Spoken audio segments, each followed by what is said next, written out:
Hi YouTube, Tim Unkert here. In this video, we're going to look at the Desmos graphing calculator, specifically how to find sine, cosine, and tangent. So if you just search for Desmos graphing, this will come up. And you can go to the link for the calculator. I'm just going to zoom in a little bit. This is the default way it'll look. And let me just zoom in a little bit here.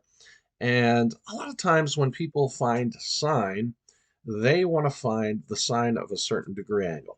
There is a bit of an issue with Desmos just jumping in and doing that. And I've seen tutorials online where they put in a certain degree and they're like, there you go, you're just finding the sine of the degree. The number that you're putting in is actually in radians. So there's degrees and radians, and I'll show you how to switch between the two. But if you want degrees, you're going to go to this gear icon over here where it says graph settings. You're going to go down to the bottom. Radians is highlighted by default. You're going to highlight degrees.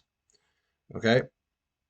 And you could save this if you wanted to. I'm not going to, but I'm going to type sine. Let's say I want to find the sine of 45 degrees. Now I can type sine of 45 degrees, and that is accurate. If I didn't highlight that, I'm just going to change it back to radians. We would get the sine of 45 radians, which is 0.85. It's not the same as the sine of 45 degrees, okay? So you do want degrees highlighted if you're looking for degrees. If I want to do cosine of 90, that should be 0. That's correct. Cosine of 0, that is 1. That's correct. We could do tangent of 45 degrees, which is also 1. And we're getting the correct values in degrees.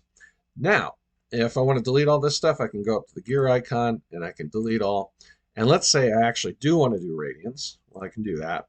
So I can go and switch back, and it's actually switched back to radians for me once I deleted it. So once I delete everything, it automatically switched. So be careful with that as well. Okay, so if you're doing degrees and you want to keep doing degrees, you may have to go back to this gear icon and make sure it's on degrees. Like, watch, I'm gonna put it on degrees again, and let's do tangent of 45 degrees, which should be 1. That's correct.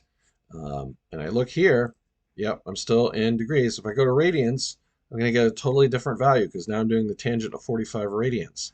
Okay, but if I have degrees here, and I go here and I delete all, go back to the gear icon, it switches back to radians. Okay, so that's something to be careful of. Now, if I want to do radians, I can do that as well.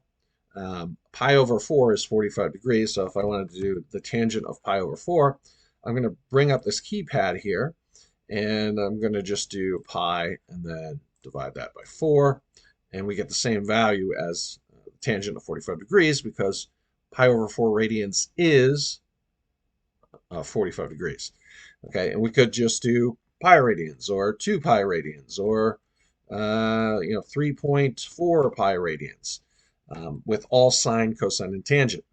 Now, if you don't want to type out the abbreviations for sine, cosine, and tangent, you can go to functions here, go to your trig functions, and from here you can just choose one. You can also do cosecant, secant, and cotangent as well. So let's say I wanted to do secant of pi, we get -1, okay?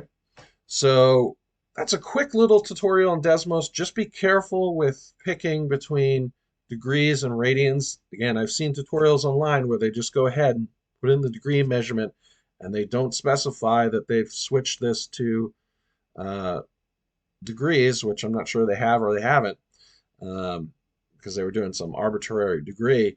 And yeah, you got to be careful for that. So just be careful when you're using Desmos to find sine, cosine, and tangent. And you can use this on the digital SAT.